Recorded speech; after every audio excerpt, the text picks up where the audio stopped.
So let me tell you a story. I belonged to Bates for many, many years, Bay Area American Two-Spirits.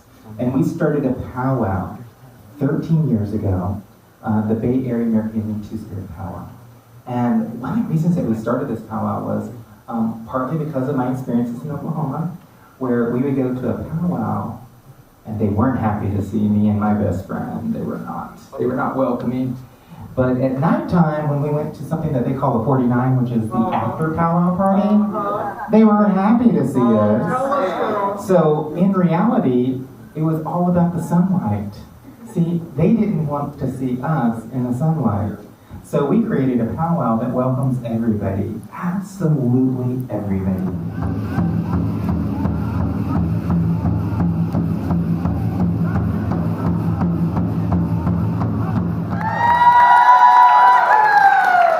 Hey everyone, I'm Nico Thomas. I'm from the Chickasaw Nation, and I'd like to just remind everybody of our powwow week coming up in 2024. We're gonna kick it off on February the 5th with a talking circle, so all the indigenous people are invited to that. You don't have to be Two-Spirit to attend the talking circle, so if you're interested in that, go ahead and look us up on our website, bates.org. But like I said, it's gonna be a whole week. On this side. Oh, is that where she was hiding? I'm hiding. Oh shit. Yeah. So I got involved because I had been powwow director of the predominantly women Indian club, the Skins at San Francisco State. I used to go to their meetings sometimes when I'd go give talks at their schools, so they'd invite me, and one day they sat there talking about, I didn't know what they were talking about, but I said something like, well, it's time to honor women. And so they called a powwow, it's time to honor women, so they were going to have me be the MC. Not the arena director, but the MC. Lost keys, parked car going to be towed, you know, that special part of those ceremonies. 4, 3, 5, 9, 2, 4, 1. And your third ticket, 4, 3, 5, 9, 3, 0, 5. Again, 4, 5, or 4, 3, 5. And about 3 minutes before the powwow was to start, the men from Oklahoma or somewhere said, if she's the MC, then we're all leaving. And we're taking everyone with us. And so the women from the Skins Club, they were devastated because it seems like the male teachers who were their advisors or something were siding more with, not siding with them, and I could have stepped in, but I thought, oh, this is a good lesson for these girls.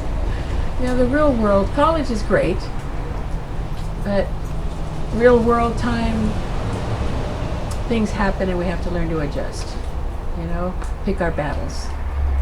And so I stepped back and they did a pretty good job of fighting it. And so, so they felt like I had been incredibly disrespected. I didn't feel that way. I just thought it's their culture, whatever. I think it's stupid because I'm just talking about car keys. Wait, which powwow was this? It was at San Francisco State. Oh, the SF State big time? Yeah. Oh. Yeah, and so from that, what is her name? Nielsen or Ruth. I don't know if she had been there at that powwow. A lot of women were, and but that's one of the reasons that they wanted me to honor me because I had been dishonored. I think that's the simplest way to put it, which I think is a really sweet thing. That is very sweet. Yeah, it was. I mean, I don't understand why they didn't want you at the SF State powwow. I was a Famali. Oh. Yeah. They just thought you were too weird? No, I'm just female. Oh. They really just didn't want a female? Chuquichinchai in pre-colonial times was a genderless god in form of a jaguar that the Kariwarmi people, which is what the term would be for a third gender, the Kariwarmi people were people who didn't identify with male or female, but both, and only those people would be would praise Chuquichinchai. They were shamans that worked with natural resources, and a little bit of history from that I learned when I was just coming out in Peru, and throughout my social circles, especially the queer social circles. That's what I heard about it.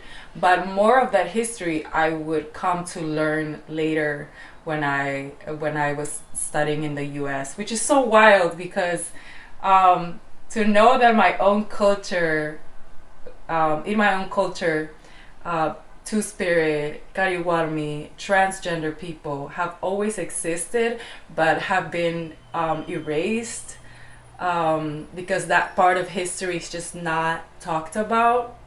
It's wild to me that there's so much homophobia and transphobia in my own country, of course fed by Catholicism and misogyny. Yes, but if we I don't think we as Peruvians living in Peru, we don't know that part of our history.